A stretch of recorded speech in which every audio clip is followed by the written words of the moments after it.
Welcome to hour number 3, our third and final live right here on this Wednesday on the early line and all across the SportsGrid network. That is SportsGrid. He is Donnie. I am Ben. Into this third and final hour, plenty more previews around the NCAA tournament. It is the day before the day of the round of 64, Thursday and Friday, the two greatest days in my estimation on the sports calendar. Two more first 4 games tonight in Dayton, Ohio. Montana State and Grambling will battle to be the top 16 seed in the Midwest region. We will also have a matchup of the two 10s facing off tonight, Colorado and Boise State. It is going to be a doozy. It is going to be a good one before all of the madness fully tips off in the round of 64 on Thursday. Yeah, looking forward to it on Thursday as well. You wake up in the morning, maybe you're making some final changes to your bracket, which keep in mind, let's just say if you analyze from Sunday all the way up to late Wednesday night, I'm telling you right now, you click that button to change something about 10:15 a.m. tomorrow morning, that's going to be a losing proposition for you. Ride with the initial thoughts. You're probably better off doing that. Don't sweat it out up to the last minute, because when you make those changes a little bit late and then you watch it play out, why did I do that? I could have won my office poll here if I just stuck with my original plays here. So let it play out. Your first inclination is usually your best one here, Ben. And just know that even if your bracket goes bye-bye after the first 3 games in the round of 64, we will be there for you. All of your handicapping and breakdown needs for your best bets throughout the big dance. Let's welcome in that SportsGrid radio audience here into our third and final hour on Sirius XM Channel 159. All of our radio terrestrial affiliates now in the mix. He is Donnie. I am Ben. So we asked the public to end out our second hour of the 4 12-5 matchups, of the upsets we all love to look at and select, which 12 seed is most likely to knock off a 5. And it's pretty split between the public in terms of those top 3 answers. JMU over Wisconsin, GCU over St. Mary's, McNeese over Gonzaga, UAB, who is the 12 in the East region, facing off against last year's national runner-ups, San Diego State. That is the least selected option. Donnie, which one did you choose in the Fade the Public poll?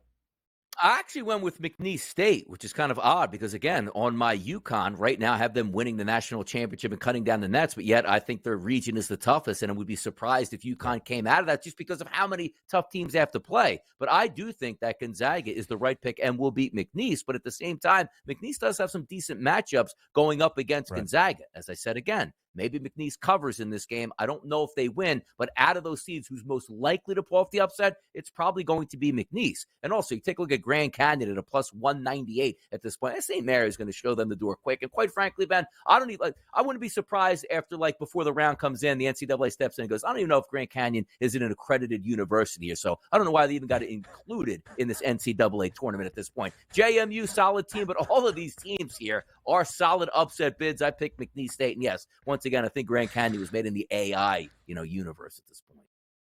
Grand Canyon is a great basketball program that won 29 games this year, and Bryce Drew is their coach. He is a legend. No, but they do a lot of things online. You'll see a lot of GCU commercials throughout the NCAA tournament, but the Lopes can ball 29 wins. I do think St. Mary's wins that game. There's a couple of special markets around the big dance DRS on the FanDuel Sportsbook, including one that just frankly says, will a 12 seed upset a 5 seed?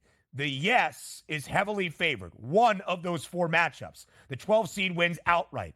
It's minus 450.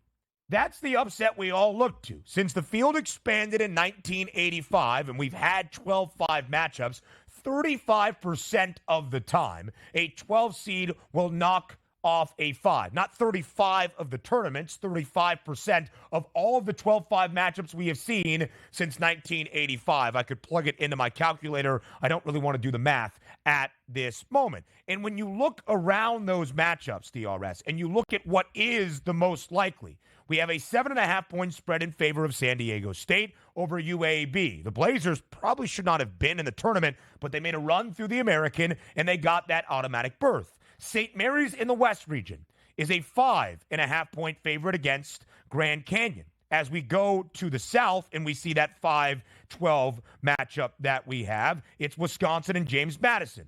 It's a 5.5-point spread. That spread has gone both ways. It was as short as 4.5 on Selection Sunday evening. It got up to 6.5. Now it has settled at 5.5 in favor of the Badgers, who have turned it on once again in the month of March. And that 5-12 matchup out in the Midwest is McNeese and Gonzaga. Also a 5.5-point spread in favor of the Zags. So DRS, 3 of the 4 have the 5 seed laying 5.5. San Diego State is the biggest favorite, laying 7.5 against UAB out in the East region.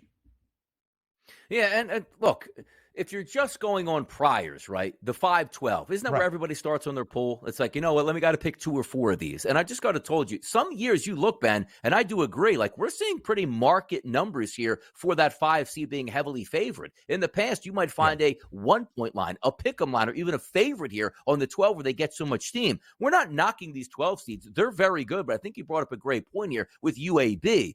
Earning your way into the tournament in the regular season from a mid-major, non-Power 5 school is usually the way I like to gauge it, because throughout the year, they were the best, most competent team all the way through. And if they don't win their conference tournament but still get in, you can still give them precedent over that. It's the same way you're looking at, hey, you get NC State wins 5 straight games. Are we looking for them to do damage in the NCAA tournament? No, because we know they really weren't the top team technically overall in the ACC. But you're taking a look at really good teams like James Madison, not matching up with the Wisconsin. I legitimately think James Madison could make a run to the Sweet 16. But you look at the way they set up against Wisconsin, and it's not a great matchup. Even you take a look at that UAB San Diego State. San Diego State is really going to be lockdown defenders in this one. It's going to be tough for UAB to get shots up here. And you know me, look, Grand Canyon is a fine basketball school, but at the same time, you're lining up against the St. Mary's team that is going to be one of those teams where you say, I don't want to play that team. They're going to play great defense, slow it down, and be ultra efficient on offense, and you can frustrate your opponent. You want more of that high-flying game, the back and forth where the offenses can steal the show. I'm not so sure these 12 seeds can do it, but hear me out on this. I'm not expecting all of these 5 seeds to advance. A 12 seed is going to upset a 5 seed, and that's what we're trying to determine who that actually is at this point. I think I would put my money on McNeese. You look at some of the numbers, the Cowboys make it very difficult to find those scoring opportunities and shoot it from 3 at a 39.4% clip. That is 7th best in the country. However, Donnie had Gonzaga to reach the Sweet 16. The Zags have been to the Sweet 16 into the second weekend in 8 consecutive NCAA tournaments. He also had St. Mary's. I look at the Gales under Randy Bennett, and although Grand Canyon is very, very good, I'm starting to lean with laying the 5.5 with St. Mary's in that opening round of 64. We showed you some Sweet 16 value in our opening hour, second hour. I had BYU, the 6 in the East region. I also have the 11, New Mexico, in the West region. I think the Lobos can make a run. And I also have a 17-1 number for New Mexico to get to the Final Four. NBA handicaps next.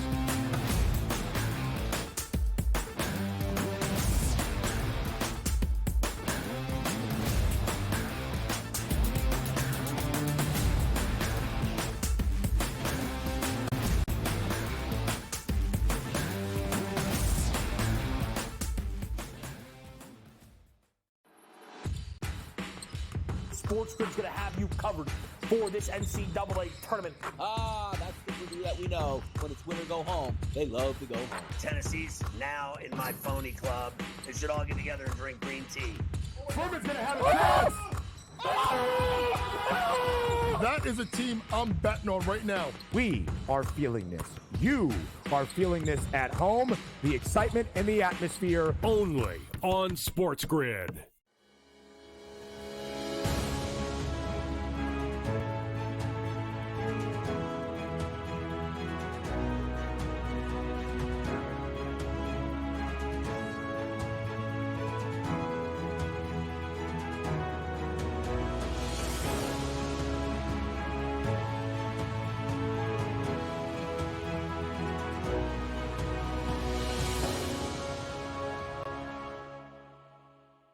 The Bostonian versus the Book. In the Big Ten, it's the same thing. No offense to you guys. This feels like the Penn State rule. This feels like This is the guaranteed Penn State to get in. We need to find a way to let them in because they can't beat Michigan. They can't beat Ohio State. But if we make them a third, they get in. This is they're the Penn always State going to rule. be better than the West half. Yep. And that 1 year that Lightning in a Bottle catches on the West half, we'll let them in too because they'll bring people. The Bostonian versus the Book. I bought into Tennessee with their veteran team. I really did. But that's, out the window. That ship has sailed today. A team that wins no games in their conference tournament has never gone on to win the national championship. So you can put Tennessee in that boat. You can put Duke in that boat from last night. You can put Creighton in that boat from last night. They all lost their first conference tournament game. Pharrell Coast to Coast, only on SportsGrid. SportsGrid, your 24/7 sports wagering network. Pro League Soccer, powered by Marca. I would be willing to bet the under 2.5 goals. Fantasy sports today. Especially in head-to-head formats in fantasy, I think I'm going to go with Juan Soto. Game time decisions. People don't like it. I don't really care. I cannot believe anybody is betting the Clippers at this number. Betting above the rim. All I've heard you say on the network is you're either winning or you're rebuilding. In-game live, all access. Nobody has been more profitable as a dog than Shaka Smart Team. Winning back-to-back road games. I don't care if they're playing Topeka High. I wouldn't give them any chance whatsoever. In-game live, prime time. Back-to-back, just utterly stinker quarters. In-game live, overtime. Honestly, as you sit here and listen, watch right now, you may want to consider placing that bet. It's smarter to be on SportsGrid.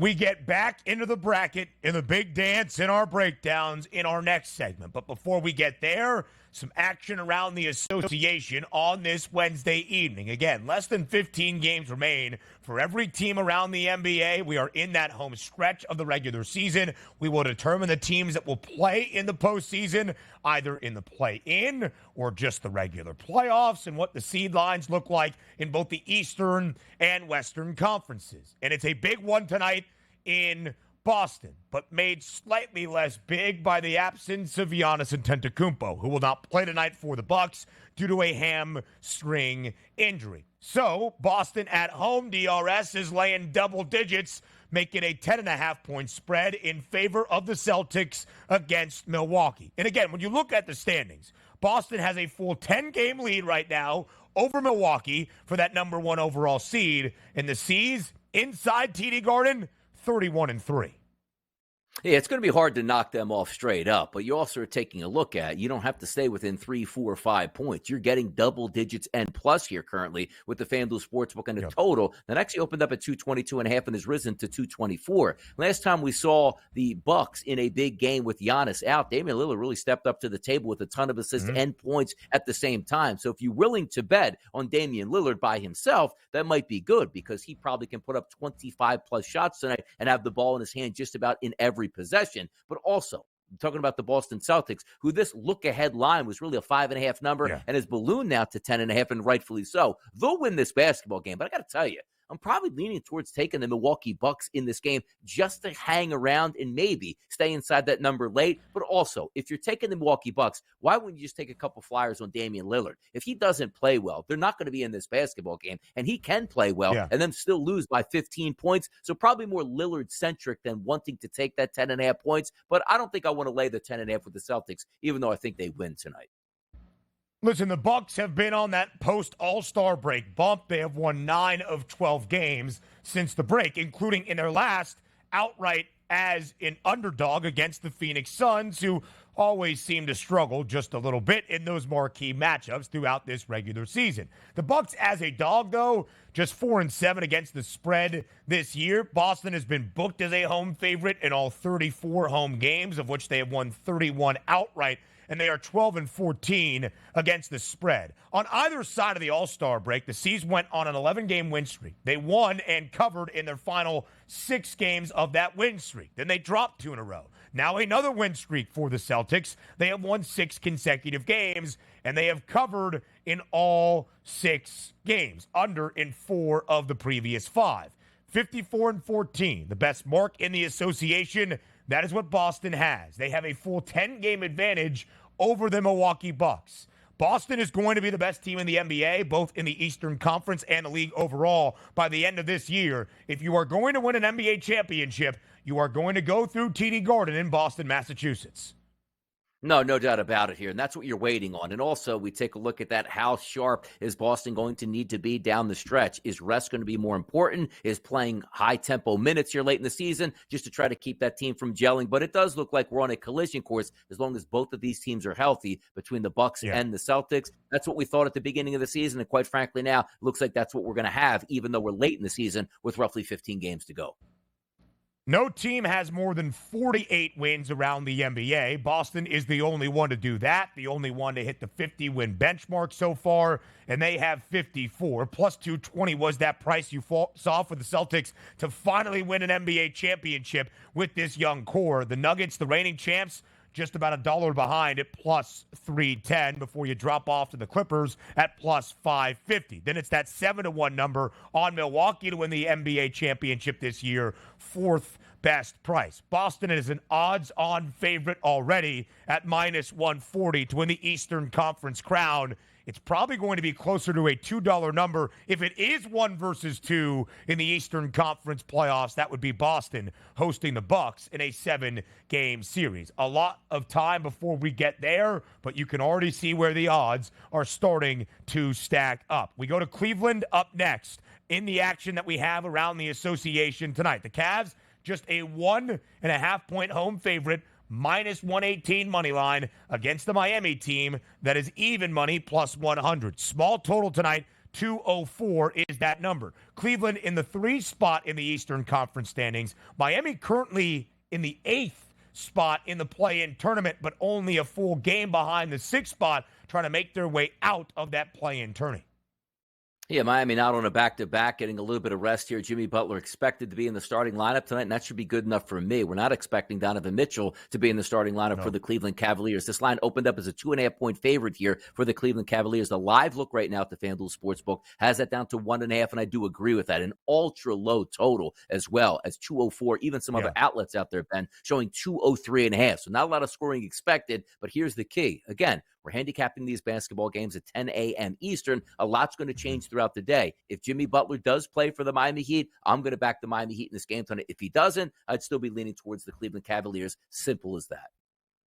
Miami under in 7 straight games and in 14 of their last 19. When you look at Cleveland laying a very short number tonight, it's a very peculiar number that I would not be surprised to see flip to Miami. But let's say the Heat remain the underdog. No wins, no covers in their last 3 games as a dog. But in the 6 prior to that, a perfect 6-0 against the spread, 5 outright. Highlight the outright. Oh, wow. We are actually having that number move as we discuss the DRS. Now it's minus 110 Cleveland, minus 108 on the other side for Miami. A virtual pick'em tonight in the land. Again, a big game for the Heat. They're a half game behind Indiana right now. The Pacers in 7, Miami in 8. They're a full game behind the Sixers, who now are in that 6th spot in the Eastern Conference. Next up, we talk about Philadelphia. They're on the road tonight, though, out in the Valley, taking on the Suns. It's a 9-point spread, over under 222.5. Phoenix has to start proving some stuff here down the stretch, and that spread expects them to tonight.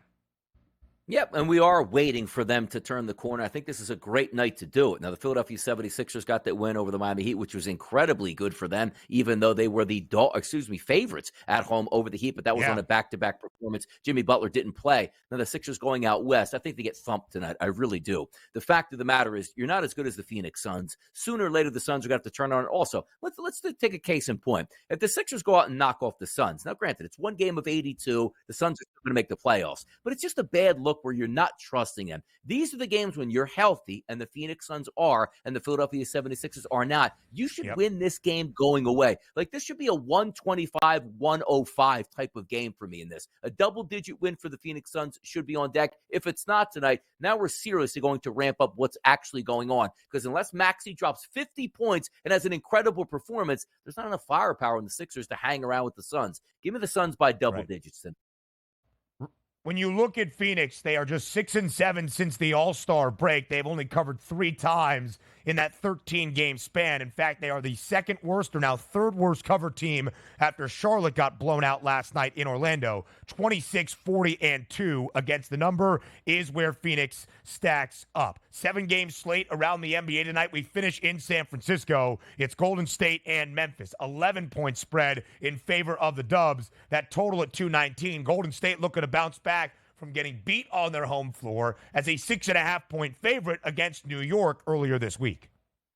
Yeah, it's good. A little bit of a lull in the schedule here for the Warriors, which have been playing great basketball here. So that 47.5 team total certainly coming into play now for an under. But this is a great matchup for the Warriors tonight on their home court to get right against a team that's not going anywhere this season in the Memphis Grizzlies. I look for a big performance by the Warriors tonight, backed by the Splash Brothers, particularly for Steph Curry. I would lay the number with the Warriors tonight. I think they really handle their business. It's a good spot for them. Golden State 35-32, a game behind the Lakers. That's the 9-10 distinction in the Western Conference. LA 2.5 behind the Phoenix Suns. Phoenix a half game behind both Dallas and Sacramento, trying to get out of the play-in tournament. When you look at Golden State this year, covering numbers as a home favorite, it is not a great number against the spread. Back to the bracket, the NCAA tournament next.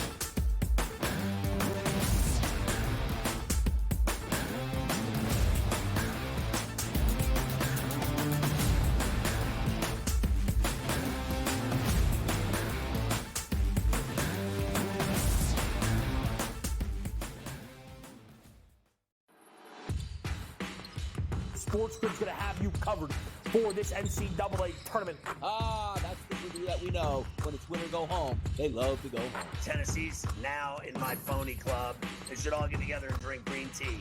Furman's going to have a chance. That is a team I'm betting on right now. We are feeling this. You are feeling this at home. The excitement and the atmosphere. Only on SportsGrid.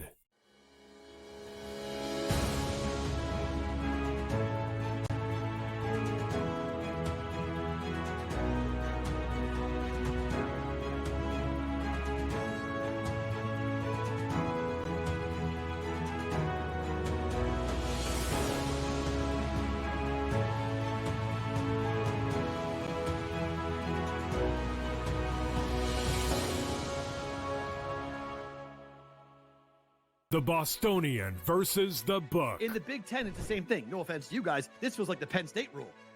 This feels like This is the guaranteed Penn State to get in. We need to find a way to let them in because they can't beat Michigan. They can't beat Ohio State. But if we make them a third, they get in. This is they're the Penn always State going to rule. be better than the West half. Yep. And that 1 year that Lightning in a Bottle catches on the West half, we'll let them in too because they'll bring people. The Bostonian versus the Book. I bought into Tennessee with their veteran team. I really did. But that's, out the window. That ship has sailed today. A team that wins no games in their conference tournament has never gone on to win the national championship. So you can put Tennessee in that boat. You can put Duke in that boat from last night. You can put Creighton in that boat from last night. They all lost their first conference tournament game. Pharrell Coast to Coast. Only on SportsGrid. SportsGrid, your 24/7 sports wagering network. Pro League Soccer, powered by Marca. I would be willing to bet the under 2.5 goals. Fantasy sports today. Especially in head-to-head formats in fantasy, I think I'm going to go with Juan Soto. Game time decisions. People don't like it. I don't really care. I cannot believe anybody is betting the Clippers at this number. Betting above the All rim. I've heard you say on the network is you're either winning or you're rebuilding. In-game live all access. Nobody has been more profitable as a dog than Shaka Smart team. Winning back-to-back road games. I don't care if they're playing Topeka High. I wouldn't give them any chance whatsoever. In-game live, prime time. Back-to-back, just utterly stinker quarters. In-game live, overtime. Honestly, as you sit here and listen, watch right now, you may want to consider placing that bet. It's smarter to be on SportsGrid.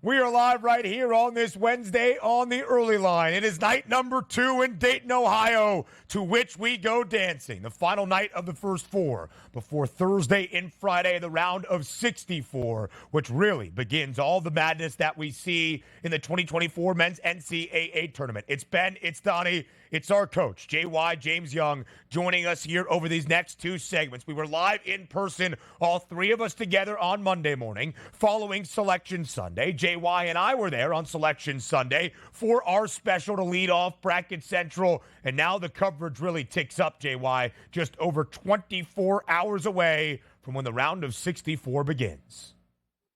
I know that tonight is like the little appetizer, but folks, make sure you get your coffee, your Red Bull, whatever you need, and make sure, I'm a teacher too, I'm taking attendance, 12 o'clock, don't be late tomorrow.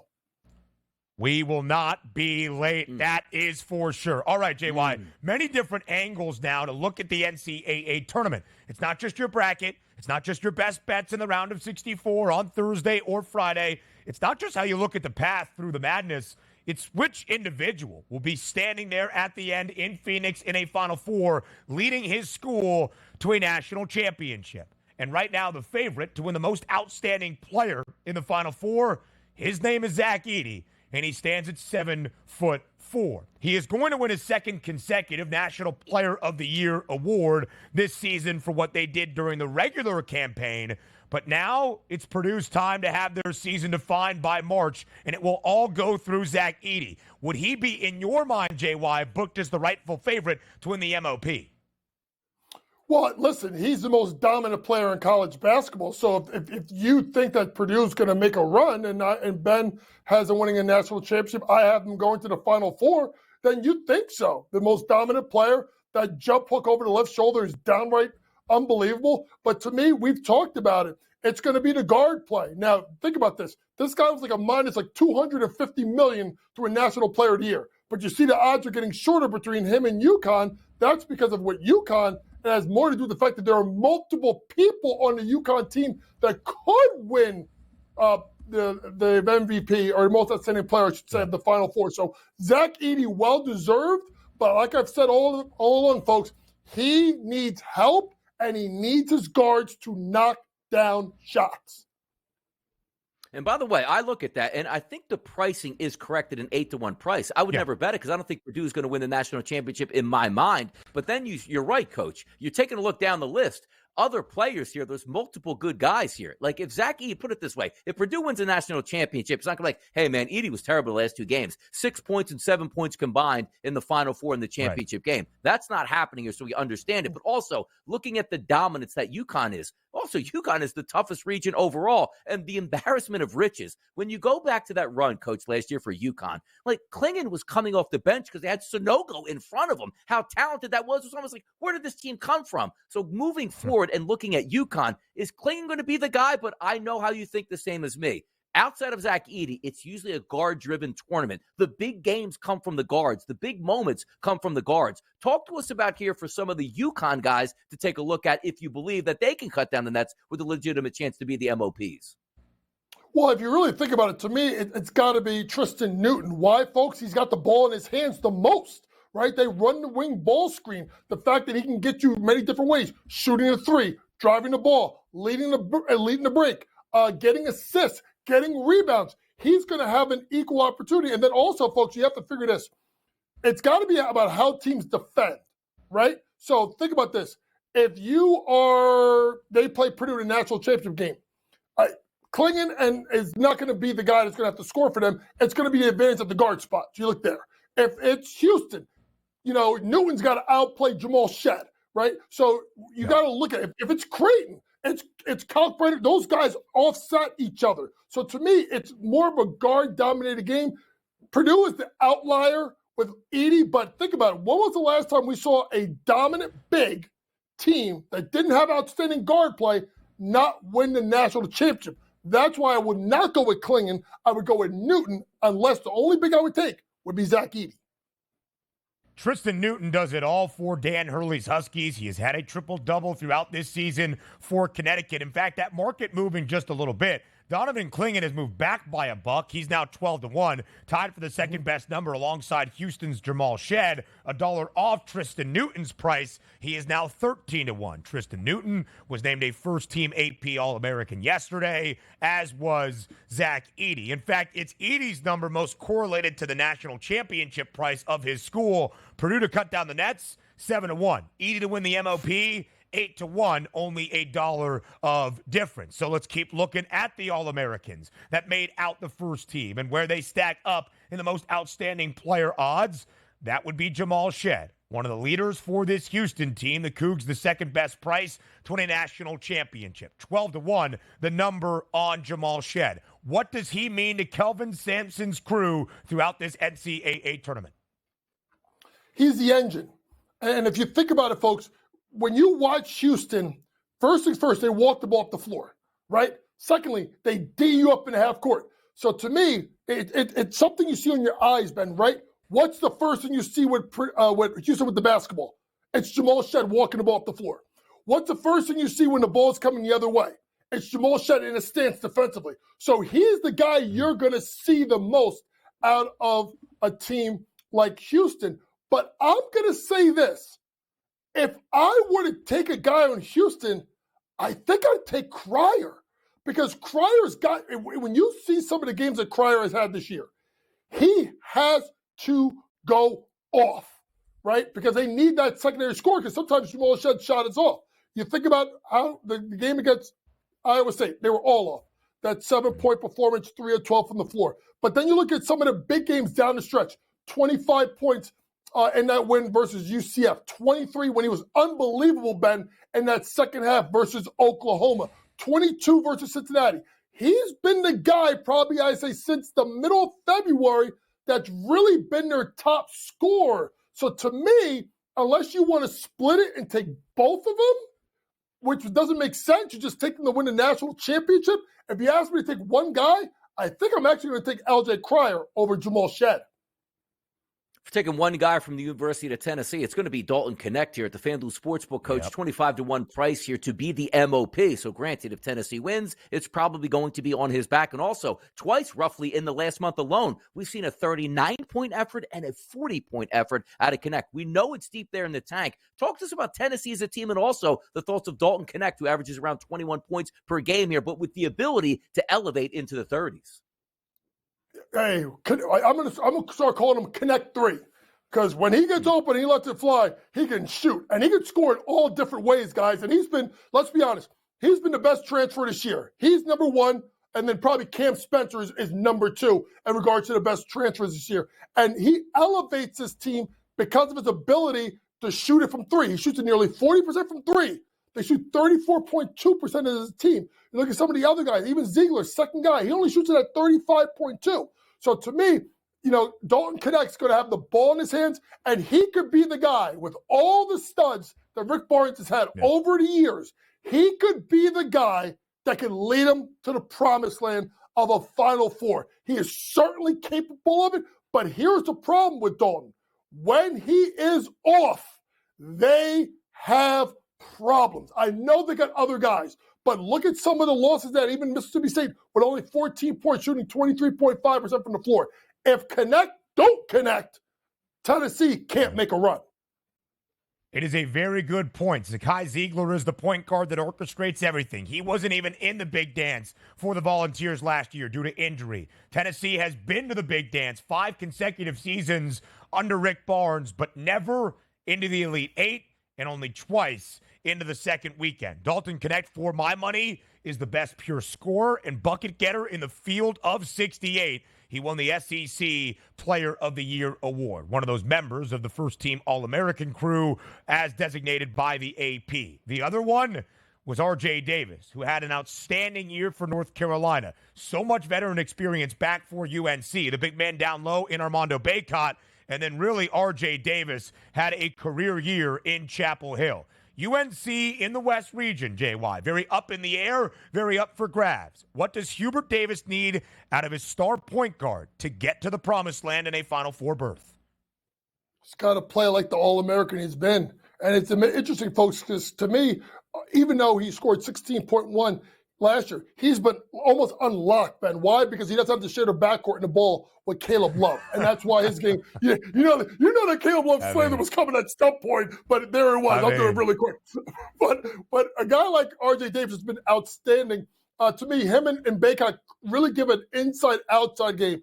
I'm going to repeat this. Kind of like what I said about Purdue needing the guards to surround Zach Edey. In order for Carolina to make a run in a West that is absolutely, I think Ben is going to be bonkers, he needs Cormac Ryan, Harrison Ingram. Those two must play well for Carolina for them to go. Otherwise, you're going to load up on RJ. Those two, if they're not hitting shots, Baycott keep them off the boards. It could be a quick tournament for the Tar Heels.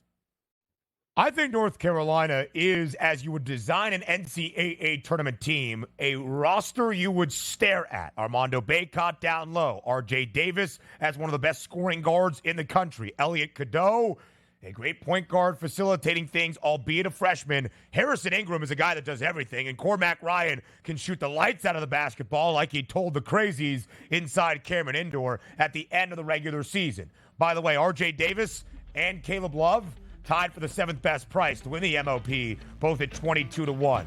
We go to Dayton, Ohio. Dan, next.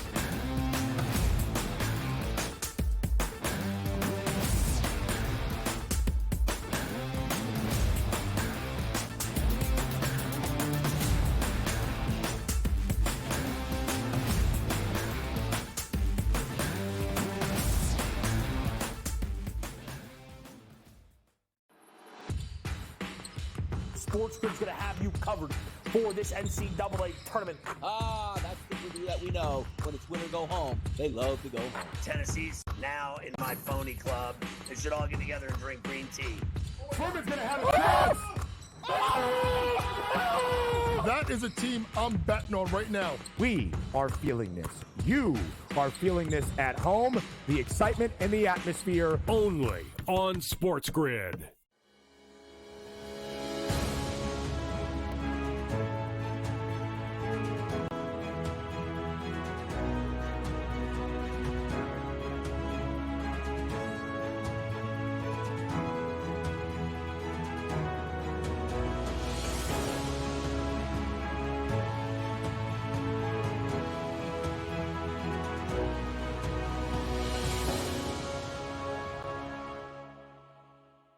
The Bostonian versus the Book. In the Big Ten, it's the same thing. No offense to you guys. This feels like the Penn State rule. This feels like This is the guaranteed Penn State to get in. We need to find a way to let them in because they can't beat Michigan. They can't beat Ohio State. But if we make them a third, they get in. Third, this is the Penn always State going to rule. be better than the West half. Yep. That 1 year that Lightning in a Bottle catches on the West half, we'll let them in too because they'll bring people. The Bostonian versus the Book. I bought into Tennessee with their veteran team. I really did. But that's, out the window. That ship has sailed today. A team that wins no games in their conference tournament has never gone on to win the national championship. So you can put Tennessee in that boat. You can put Duke in that boat from last night. You can put Creighton in that boat from last night. They all lost their first conference tournament game. Pharrell Coast to Coast. Only on SportsGrid. SportsGrid, your 24/7 sports wagering network. Pro League Soccer, powered by Marca. I would be willing to bet the under 2.5 goals. Fantasy sports today. Especially in head-to-head formats in fantasy, I think I'm going to go with Juan Soto. Game time decisions. People don't like it. I don't really care. I cannot believe anybody is betting the Clippers at this number. Betting above the All rim. I've heard you say on the network is you're either winning or you're rebuilding. In-game live all access. Nobody has been more profitable as a dog than Shaka Smart team. Winning back-to-back road games. I don't care if they're playing Topeka High. I wouldn't give them any chance whatsoever. In-game live. Prime time. Back-to-back just utterly stinker quarters. In-game live. Overtime. Honestly, as you sit here and listen, watch right now, you may want to consider placing that bet. It's smarter to be on SportsGrid.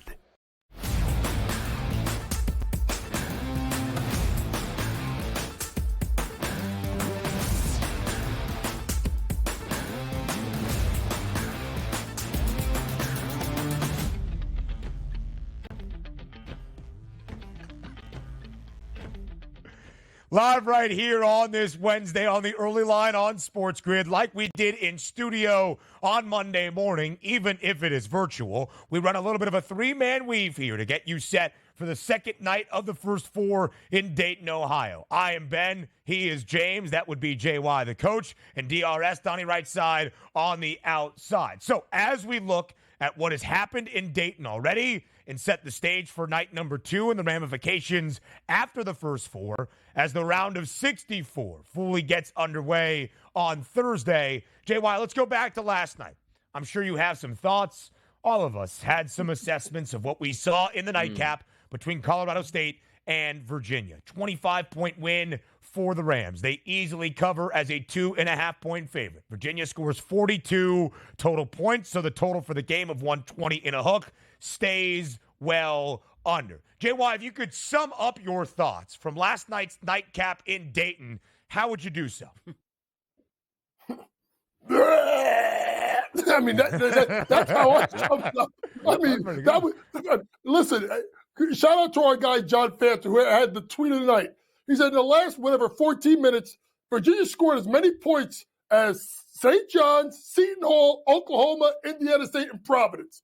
Yeah, folks, that'd be 0. And that was it was absolute. We said it. The pressure was on Virginia, right? They were either going to show up or show out. Well, guess what? They didn't show up. They missed it all. They missed layups. They missed free throws. They missed jumpers. And this offense, the blocker mover we talked about, I was concerned with them if they got down because they don't have the personnel or the philosophy to speed it up. That's why you've even heard already Coach Bennett say, we may have to look at what we do. So to me, I thought it was going to be bad. I don't think anybody thought it was going to be that bad. I mean, that was embarrassing, and it was really a really bad look for the selection committee. They needed that game to be competitive, and they needed Virginia to show up. All the groans got louder and louder last night.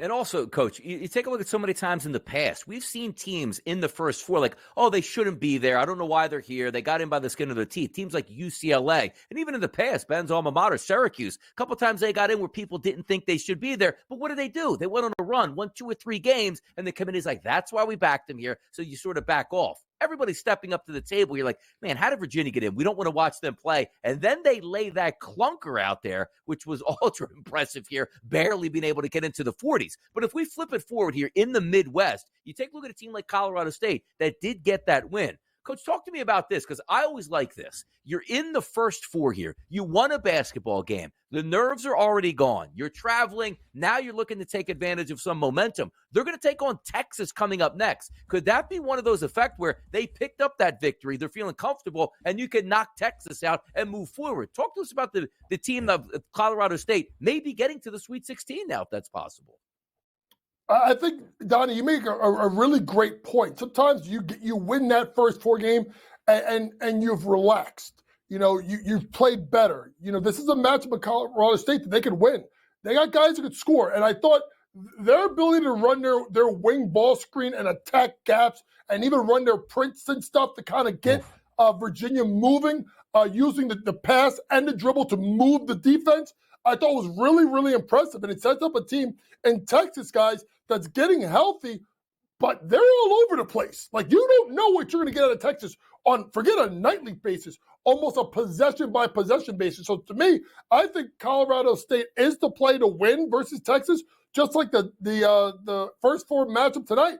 I think it's going to have the advantage when they play on Friday.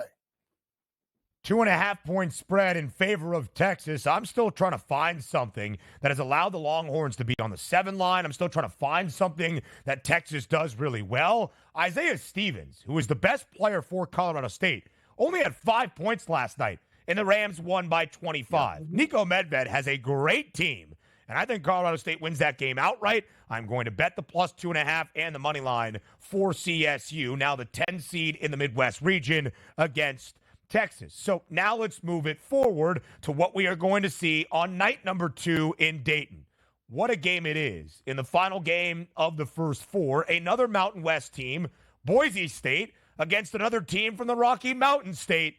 That would be Colorado. The Buffs won 8 straight games into the Pac-12 tournament title, came up short against Oregon. The Ducks stole a bid to the NCAA tournament. Boise State, in my estimation, strangely is in the first 4 because of the committee downplaying Mountain West teams based on conference strength and not non-conference strength of schedule, in which the Broncos had the 32nd best in the country this year. JY, I think the game is a toss-up. It's a 2.5-point spread in favor of Colorado. How do you break it down?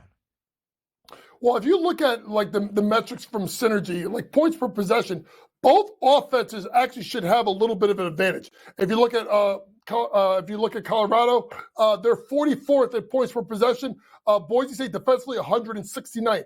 You flip it. If you look at Boise State offensively, 82nd versus 169th. So to me, I think you're going to see points. You're going to see two teams that are evenly matched. And listen, both teams are far better at home. Now, they're not at home here because Boise State 15-5 at home this year. Colorado 17-3 at home. So to me, this is going to be a really good matchup. I think it's going to be tight, which means I think fouls are going to be in the end. I think the best way to look at it is I like the game to go over. Close game. Ben, I wouldn't be shocked if we get overtime tonight. I think this game's going to be extremely, extremely tight with fouls down the end, which means stop clock, more points. Coach, if I'm looking at this game, I love the footprint on both of these teams on offense and also particularly defensive side. Both of them rebound the basketball. But if I'm looking at this game overall for myself, I do think we get points. But actually, Colorado, love the way they close the season. And also efficiency, top 25 in the country. If we're going down to what they do well, top 5 in the country at percentage at shooting the three-point shot, which is awesome. Now, that could get you into trouble because I know Ben likes BYU, and they're a great upset threat because they can make the three-point shot, and they launch it at an incredible amount of numbers. But if I look at Colorado, this is what I love from a coaching standpoint. They're top 5 in the country, close to 40% as a team at making the three-point shot. But how about this? Distribution, 323rd in the country, which means they don't force any three-point shots. If it's wide open, they'll take it and knock it down. And one thing we love as well, Coach, 78% as a team from the free throw line. If it's a close game, they'll knock them down. I'm just feeling Colorado, Coach, a little bit more than Boise State here. And I think you make really good sense. If you look at Synergy and you pull up, they are all field goal attempts. They're 91st percentile in points per possession. And it's anywhere they shoot it. Now, here's a weird thing, is they don't shoot the ball well at the rim or mid-range. But you brought it up. 98th percentile at shooting the ball from 3. So that means if they get looks, that should be where they should get stuff. But then you start looking at the other side and Boise State. Well, how is Boise State defending the 3? This is going to be interesting. They're 90th percentile. So here's the thing. What Colorado does poorly, which is short to medium range shots, that is where Boise State is poor as well. But they're both pretty good at defending the 3 by the metrics.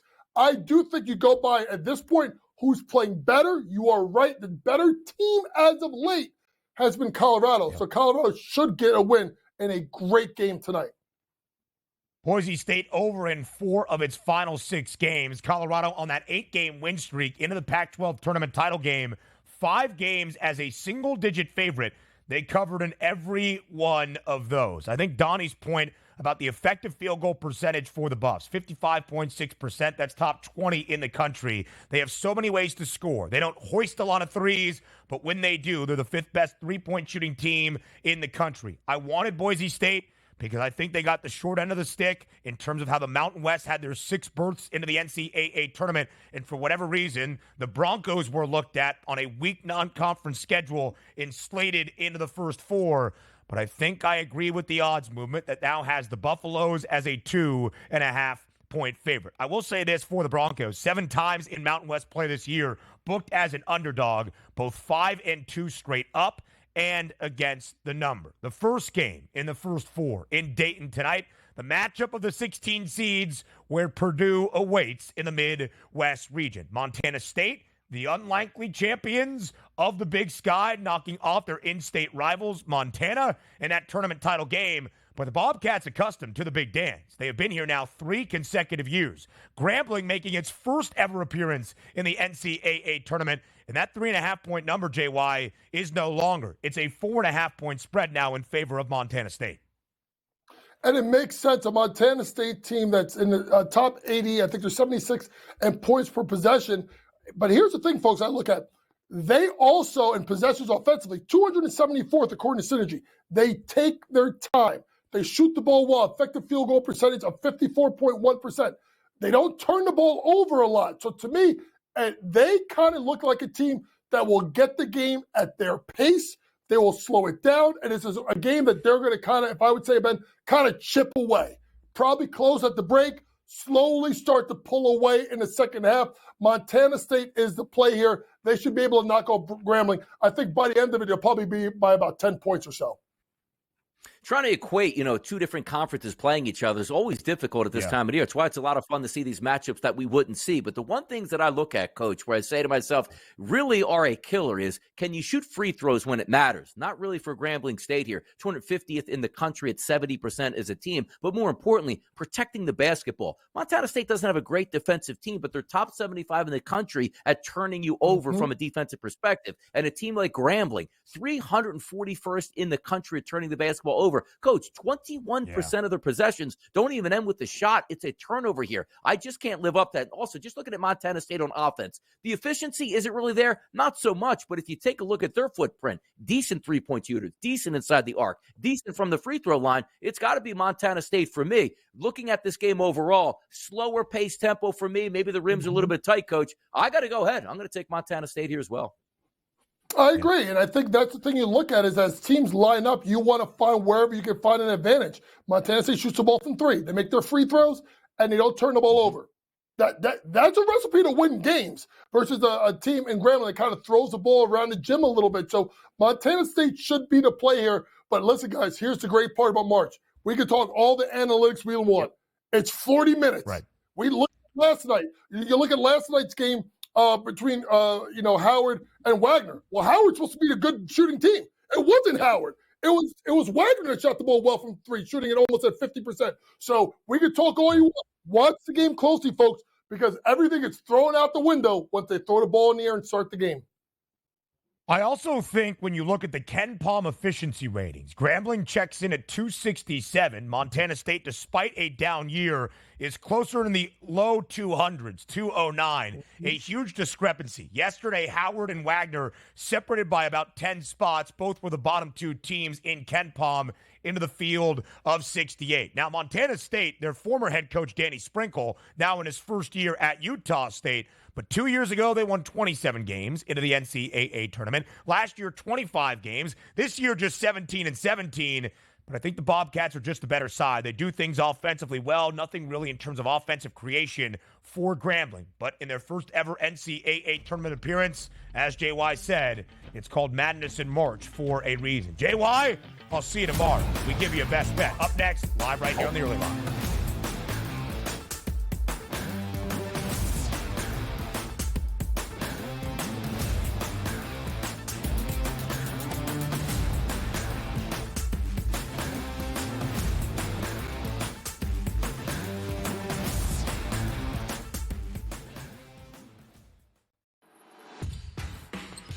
SportsGrid's going to have you covered for this NCAA tournament. That's the movie that we know. When it's win or go home, they love to go home. Tennessee's now in my phony club.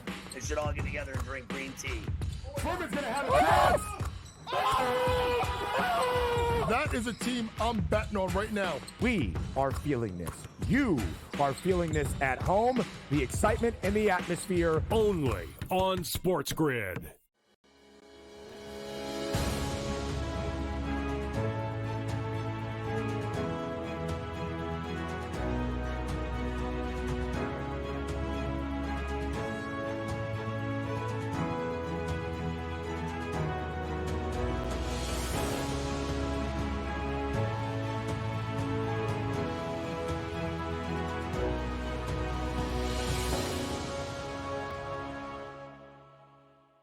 The Bostonian versus the Book. In the Big Ten, it's the same thing. No offense to you guys. This feels like the Penn State rule. This feels like It is. This is the guaranteed Penn State to get in. We need to Penn find State's a way to let them in because they can't beat Michigan. They can't beat Ohio State. But Right. if we make them a third, They get in. This is they're the Penn always State going to be rule. better than the West half. Yep. And that 1 year that Lightning in a Bottle catches on the West half, we'll let them in too because they'll bring people. The Bostonian versus the Book. I bought into Tennessee with their veteran team. I really did. But that's, out the window. That ship has sailed today. A team that wins no games in their conference tournament has never gone on to win the national championship. So you can put Tennessee in that boat. You can put Duke in that boat from last night. You can put Creighton in that boat from last night. They all lost their first conference tournament game. Pharrell Coast to Coast, only on SportsGrid. SportsGrid, your 24/7 sports wagering network. Pro League Soccer, powered by Marca. I would be willing to bet the under 2.5 goals. Fantasy sports today. Especially in head-to-head formats in fantasy, I think I'm going to go with Juan Soto. Game time decisions. People don't like it. I don't really care. I cannot believe anybody is betting the Clippers at this number. Betting above the All rim. I've heard you say on the network is you're either winning or you're rebuilding. In-game live all access. Nobody has been more profitable as a dog than Shaka Smart Team. Winning back-to-back road games. I don't care if they're playing Topeka High. I wouldn't give them any chance whatsoever. In-game live, prime time. Back-to-back, just utterly stinker quarters. In-game live, overtime. Honestly, as you sit here and listen, watch right now, you may want to consider placing that bet. It's smarter to be on SportsGrid.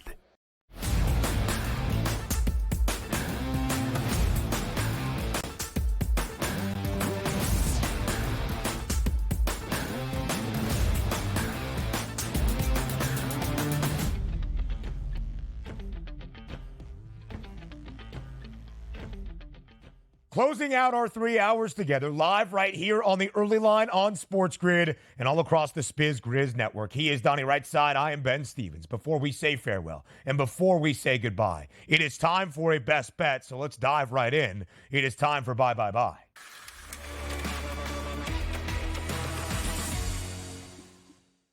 First four in Dayton, Ohio. Night number 2. 2 matchups, Montana State and Grambling, the battle of the 16 seeds in the Midwest region. We also have Colorado and Boise State, the battle of the 10 seeds, hoping to advance to the round of 64 in the South region. Does that get your attention, Donnie? Is it an NBA game? Is it day number 2 of the Soul Series to start off MLB? Just let your soul glow again, people. Come on. Shohei Ohtani came up big when we were live on the show and got an RBI. He's going to do the same exact thing tomorrow. Yesterday, you only had a plus 100 price that you cashed in on. Tomorrow, FanDuel Sportsbook posting a plus 120. Never doubt Shohei Ohtani in the Soul Series. He will deliver once again tomorrow and cash in tickets. And yes, this counts as a best bet for today because it's before the show starts tomorrow. Ohtani to record an RBI plus 120. Let's do it again. He had the RBI. It was the final run of the game for the Dodgers. They come back from being down 2-1 into the 8th inning. They played 4. They win 5-2. The Dodgers, a perfect 1-0. Will it be a perfect 162-0 before the end of the year? I'm going to do something very similar as well. 25% profit boost on the FanDuel Sportsbook. Montana State is the better team against Grambling tonight. You can do an alternate spread. The line is worked to 4.5 in favor of the Bobcats. I'm going to take the 1.5-point number in favor of Montana State. It's minus 164, 25% profit boost, closer to minus 130, a little bit less juice. Montana State wins outright and hopefully by at least 2 over Grambling to advance as the 16th seed in the Midwest region where Purdue awaits. Montana State has been to the NCAA tournament now 3 consecutive years. And it is tournament day. It is round of 64 Thursday when we speak to you next, 8 a.m. Eastern time, tomorrow on the early line.